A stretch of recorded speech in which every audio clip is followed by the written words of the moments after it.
పిలుస్తూనే ఉండాలి. రేపు జీతాలు ఇవ్వడానికి డబ్బులు ఉన్నాయి లేదో కూడా మనకు తెలియదు. సో దాన్ని మరి చంద్రబాబు నాయుడు గారు ఎలా అధిగమించే అవకాశం ఉంది? ఆయనకి అయితే ప్లాన్స్, చాలా ప్లాన్స్ ఉన్నాయి. నెంబర్ 1 అండి. నెంబర్ 2, సెంట్రల్ గవర్నమెంట్లో కూడా వాళ్ళ ఎన్డీఏ గవర్నమెంట్ వచ్చింది. ఇప్పుడు కీలకంగా వ్యవహరించబోతున్నారు చంద్రబాబు. ఎన్డీఏ వచ్చిన తర్వాత ఏంటంటే బీజేపీకి అబ్సల్యూట్ మెజారిటీ వస్తే వాళ్ళ పోకడ వేరుగా ఉండేదేమో. ఇవాళ ఎన్డీఏ లేకుండా బీజేపీ అధికారంలోకి రాలేదు. దాంట్లో ముఖ్య పాత్ర వాళ్ళు చంద్రబాబు నాయుడు గారు, చంద్రబాబు గారు, నితీష్ గారు, వీళ్ళిద్దరు. చంద్రబాబు గారు మెయిన్గా అదే. అందుకని నిన్న మీటింగ్లో అయ్యి చూస్తే ప్రైమ్ మినిస్టర్ గారు పక్కన కూర్చుంది ఎవరంటే చంద్రబాబు. ఒకప్పుడు వాజ్పేయి గారు ఉన్నప్పుడు కూడా అప్పుడు కాంగ్రెస్కి ఇది కూడా అపోజిషన్ ఇది కూడా రాలా చేస్తే అప్పుడు చంద్రబాబు నాయుడు గారు ఎన్నో నిర్ణయాలు తీసుకున్నాడు. గవర్నమెంట్లో కూడా వెళ్ళలేదు ఆయన. మీరు రండి, మీకు ఎన్ని మినిస్టర్లు ఇస్తామంటే కూడా వద్దండి, మేము బయట ఉంటాం అది ఇది అని చెప్పి. కానీ ఈసారి అలాంటి ఆలోచన రాకుండా చంద్రబాబు నాయుడు గారు కూడా ప్రభుత్వంలో కలవాలి, ఎన్డీఏలో గవర్నమెంట్ అవకాశం ఉందా సార్? ఉంది. ఎందుకంటే ఒకవేళ అందులో ఉంటే సెంట్రల్ మినిస్ట్రీలో వస్తే స్టేట్ ఇంకా ఎక్కువ చేయొచ్చు కదా, గోల్డెన్ బెనిఫిట్స్ వస్తాయి మనకి. ఇప్పుడు ఈ విధంగా ఎలా చూసుకున్నా 4-5 మినిస్టర్స్ వస్తాయి ఆంధ్రప్రదేశ్కి. ఇంకా ఎక్కువ వచ్చినా కూడా రావచ్చు. మరి వాటన్నిటితోటి 4-5 పక్కగా వస్తాయి సార్, పక్కా. ఎందుకంటే బీజేపీ క్యాండిడేట్లకు ఇవ్వాలి, జనసేన వాళ్ళకి ఇవ్వాలి, తెలుగుదేశానికి ఇవ్వాలి. ఎన్ని సీట్లు వస్తే అన్ని ఇదని రేషియో ఉంది. దాని ప్రకారం సీట్లు వస్తాయి. 4 కాదు 6-7 వస్తాయి సార్. అలాగే చంద్రబాబు గారు అమరావతి కోసం చెప్పేటప్పుడు అంటే చాలా మంది వైసీపీ నాయకులు ఒక మాట అయితే చెప్పేవారండి. అమరావతి యాక్చువల్గా చంద్రబాబు నాయుడు గారు ఎంచుకోవడానికి కారణం ఏంటంటే రియల్ ఎస్టేట్ బిజినెస్ చేయడం కోసం ఆయన తీసుకున్నారు. అంటే అంతకుముందే అమరావతిని ఫిక్స్ చేసుకొని ఇంటర్నల్గా చుట్టుపక్కల తన బంధువుల చేత, బినామీల చేత అన్నీ కొనిపించేశారు స్థలాలు. ఇది డెవలప్ అయితే ఆ స్థలాలకి వాల్యూ పెరుగుతుంది కదా అన్న కారణం చేత ఆయన అది ఎంచుకున్నారు. ఇదే కారణం చేత జగన్మోహన్ రెడ్డి గారు అధికారం చేపట్టిన తర్వాత ఇక్కడ కాకుండా విశాఖపట్నం క్యాపిటల్గా చేయడానికి ఆయన వెళ్ళారు అని చెప్పి ఒక మాట అయితే వినిపించేదండి. సార్ అలాంటిది ఏదైనా ఉందని మీరు భావిస్తున్నారా? అస్సలు లేదండి. మాకెవరికి కూడా అమరావతి ఫైనల్స్ అవుతుందనే సంగతి కూడా మాకు తెలియదు. మేము ఎవరు కూడా అక్కడికి వెళ్ళి పొలాలు కొనుక్కోలేదు. సుజనా చౌదరి గారు 300 కొన్నారని, నేను 150 ఎకరాలు కొన్నాను, ఇంకోటి ఎవరో 5 కొన్నారని.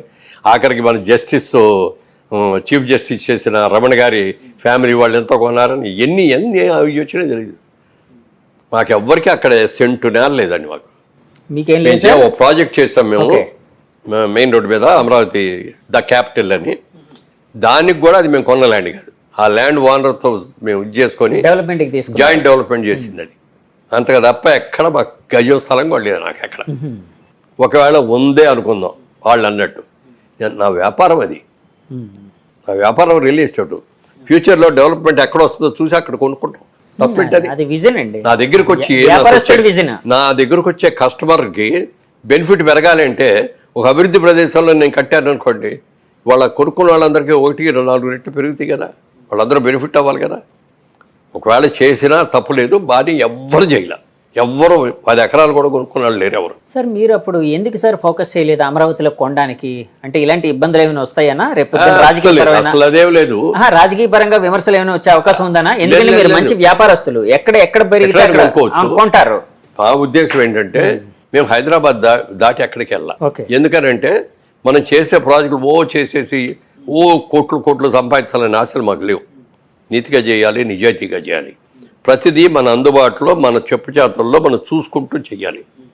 ఇప్పుడు చాలాసార్లు స్ప్రెడ్ చేసామనుకోండి, అన్ని ఎంప్లాయీస్ మీద పెట్టేయాలి. వాడు మంచి చేసినా చెడు చేసినా మాకే వస్తుంది. ఎప్పుడు కూడా అతిథికి వెళ్ళొద్దు. మనం లిమిటెడ్గా చేస్తున్నాం. మనం చేసేది కూడా నీట్గా చేసుకోవాలి. ఎక్కడ ఏ ప్రభుత్వ ఆస్తులు మనకు వద్దు. రైతుల దగ్గర నుంచి క్లియర్ ల్యాండ్స్ కొనుక్కుందాం, డెవలప్ చేసుకుందాం అని చేశాం. కాబట్టి అక్కడికి వెళ్ళాలనుకోవాలి. కాకపోతే ఏంటంటే రాష్ట్ర విభజన జరిగింది, ఒకటే ఆంధ్రప్రదేశ్ అనుకున్నది. తెలంగాణ విడిగా, ఆంధ్రప్రదేశ్ విడిగా 2 రాష్ట్రాలుగా చీలినాయి. కాబట్టి మనందరం కూడా అక్కడి నుంచి వచ్చిన వాళ్ళం. కాబట్టి ఒక వైజాగ్ను, ఒక విజయవాడ మనం కూడా చేస్తే బాగుంటుందని ఒక ఆలోచనలు వచ్చి కొందామని వెళ్తే అప్పటికే రేట్లు పెరిగిపోవడం వల్ల కొనలేకపోయాం. సరే ఏదో దొరికింది, జాయింట్ డెవలప్మెంట్ చేసాం. అంతకుమించి ఏమీ చేయలే. వైజాగ్లో కూడా ఏమీ కొనలేదు. మాకు అక్కడ ఆటోమొబైల్ బిజినెస్ ఉంది, మారుతి కార్ డిస్ట్రిబ్యూటర్స్. మాకు షోరూమ్స్, వర్క్షాప్స్ అయ్యాయి. వాటికి కావాల్సి కొనుక్కున్నాయి, మార్కెట్ రేట్లో కొనుక్కున్నాయి. ఇది కూడా గవర్నమెంట్ ఇచ్చిన ఏం కాదు. అంతగా మినహాయిస్తే వ్యాపారం కోసం, రియల్ ఎస్టేట్ వ్యాపారం కోసం ఎక్కడ ఒక గజం కూడా కొనాల ఆంధ్రప్రదేశ్లో. సార్ ఇప్పుడు అంటే తెలంగాణ, ఆంధ్రప్రదేశ్ 2 స్టేట్స్గా విడిపోయింది. సరే, ముందు చంద్రబాబు గారు జమానా 5 ఏళ్ళు అయింది, తర్వాత జగన్ గారి జమానా.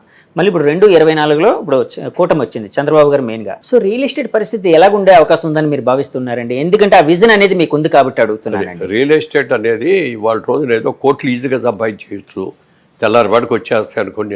చాలామంది వచ్చారు, చాలామంది చేశారు, చాలా తప్పులు చేస్తారు కొంతమంది. దాని మూలంగా చాలా ఇబ్బందులు కూడా వస్తాయి. రియల్ ఎస్టేట్ ఇక్కడ హైదరాబాద్ వరకు చూసుకుంటే ఇవాళ డిమాండ్ కంటే సప్లై ఎక్కువ ఉంది. వాళ్ళు సప్లై ఎక్కువ వచ్చేప్పుడు అవసరానికి 100 బిల్డింగ్లు కావాలనుకోండి, 200 బిల్డింగ్లు కడితే ఏమవుద్ది? అలా ఓవర్గా కన్స్ట్రక్షన్ చేసేస్తున్నాం ఇక్కడ అందరం. ఓకే, ఓవర్ఫ్లో అనేది ఎక్కువైపోయిందండి. ఎక్కువైపోయింది. ఆంధ్రప్రదేశ్లో ఎలా ఉండబోతుంది? ఆంధ్రప్రదేశ్లో ఇప్పుడే కాబట్టి రాబోయే ఏళ్ళలో చంద్రబాబు నాయుడు గారి హయాంలో చాలా బాగా జరుగుతుంది కాబట్టి వెళ్ళి కొనుక్కుంటారు, కొనుక్కునే వాళ్ళందరూ కొనుక్కోవచ్చు. ఎందుకంటే ఆ మధ్య అది ఒక్క క్యాపిటల్లోనే అమరావతిలోనే కొనక్కర్లా, మీ ఇష్టం. మీరు చెప్పిన టౌన్, ఎనీ టౌన్ కొనండి, రాష్ట్ర విభజన అభ్యంతరం వస్తుంది. ల్యాండ్ నమ్ముకొని ల్యాండ్ మీద పెట్టి ఇన్వెస్ట్ చేసిన వాళ్ళకి అందరికీ మంచిగా జరుగుతుంది తప్ప ఎవరూ నష్టపడు. అంటే 2019 నుంచి 24 వరకు జగన్మోహన్ రెడ్డి గారి పరిపాలనలో విశాఖపట్నం కావచ్చు, ఇంకా చాలా చోట్ల కావచ్చు, ఆంధ్రప్రదేశ్లో రియల్ ఎస్టేట్ రంగం కుదేలైపోయింది, దెబ్బతిందని రకరకాల వాదనలు అయితే, మాటలు అయితే వినిపించాయండి. సో ఒకవేళ అదే నిజమని అనుకుంటే, అంటే నేను నిజమో కాదని చెప్పట్లేదండి, నేను కన్ఫైన్ చేయట్లేదు, నేను జడ్జిమెంట్లుగా ఏం చెప్పట్లేదు. ఒకవేళ అదే నిజం అనుకుంటే చంద్రబాబు గారు వచ్చిన తర్వాత అది ఏ విధంగా పెరిగే అవకాశం ఉందని మీరు భావిస్తున్నారు? డెఫినెట్గా క్యాపిటల్ పెరిగినప్పుడు ఆటోమేటిక్గా పెరుగుతుంది కదండి. కొత్త ఇండస్ట్రీస్ వచ్చినప్పుడు ఆటోమేటిక్గా పెరుగుతుంది కదా, కొత్త ఇన్స్టిట్యూషన్స్ వచ్చినప్పుడు కొత్తగా పెరుగుతాయి కదా. మరి అందరి మంది మంచి మంచి కాలేజెస్ వచ్చిన తర్వాత మన పిల్లలందరూ బ్రహ్మాండంగా చదువుకుంటారు కదా, వాళ్ళందరూ ఉద్యోగాలు చేయడానికి కావాల్సిన వసతులన్నీ ఇక్కడే దొరుకుతాయి కదా. అట్లా జరిగినప్పుడు పెరగకుండా ఎట్లా ఉంటుంది? విపరీతంగా పెరుగుద్ది. ఆయన దీన్ని అమరావతిని ఒక ఇంటర్నేషనల్ సిటీ లాగా చేద్దామనే ఆలోచనలో ఉన్నారు. ఓకే, డెఫినెట్గా చాలా బాగుంటుంది సార్. అమరావతి విషయం అంటే ఒక మాట గుర్తొచ్చింది సార్. అప్పట్లోనే అమరావతి ప్రకటించిన వెంటనే చుట్టుపక్కల ల్యాండ్స్ వాల్యూ విపరీతంగా పెరిగిపోయింది. అప్పటి వరకు 10 లక్షల ఎకరా ఉండే ల్యాండ్ 10-20 లక్షలు ఉండేది, 2 కోట్ల వరకు వెళ్ళిన దాఖలాలు అయితే ఉన్నాయండి చాలా. అంటే ఆ ఎప్రిషియేషన్ అనేది ఎగ్జాగరేషన్ స్టేట్కి వచ్చిందని భావించచ్చా, ఇంకా పెరిగే అవకాశం ఉందని భావించచ్చా? ఇప్పుడు ఏం చెప్పలేరు కానీ డెఫినెట్గా పెరిగే అవకాశం ఉందా సార్? అక్కడ తొందరపడి వెళ్ళి చేసాం, అక్కడ ప్రాజెక్ట్ చేసాం.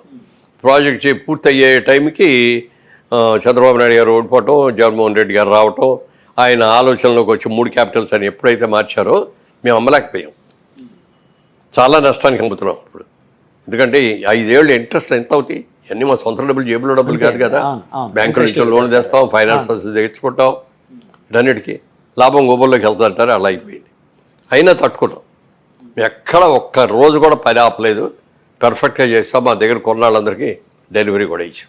అమరావతి అనేది డెఫినెట్గా పెరుగుతుంది, ఎందుకంటే అమరావతి అనేది కొత్తగా ఒక రాష్ట్రంగా, ఒక అద్భుతమైన నగరంగా డెవలప్ అయ్యే అవకాశం ఉంది కాబట్టి. విశాఖపట్నం లాంటి పరిస్థితి, అంటే విశాఖపట్నం లాంటి సిటీ పరిస్థితి ఎలా ఉండబోతుంది రియల్ ఎస్టేట్ పరంగా? విశాఖపట్నం దాన్ని ఒక బిజినెస్ హబ్ లాగా చేస్తున్నారు. ఎందుకంటే మనకు అక్కడ హార్బర్, అద్భుతమైన హార్బర్ ఉంది.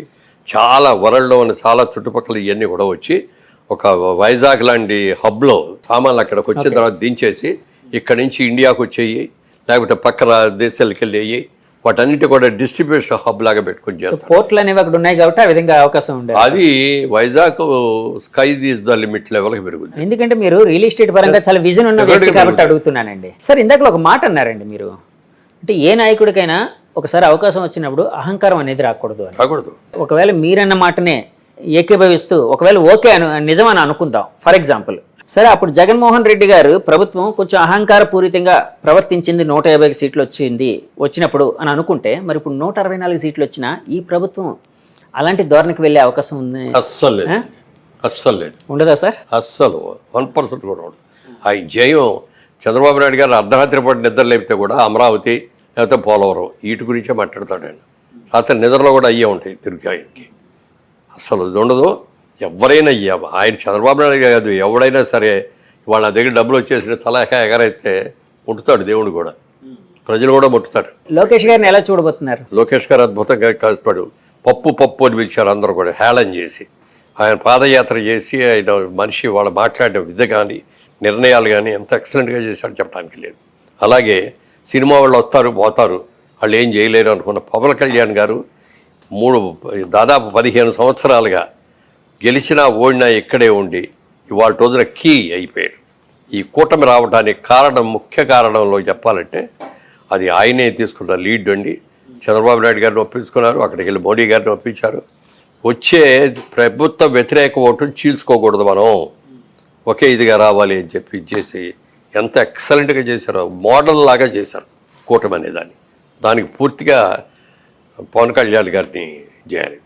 తర్వాత లోకేష్ గారు, యంగ్ జనరేషన్ రావాలి ఇక్కడి నుంచి, వీళ్ళందరూ కూడా ఇప్పుడు యంగ్స్టర్స్ రావాలి. యంగ్స్టర్స్ రావాలి అంటే వాళ్ళకి చేయాలి, వాళ్ళకి అవకాశం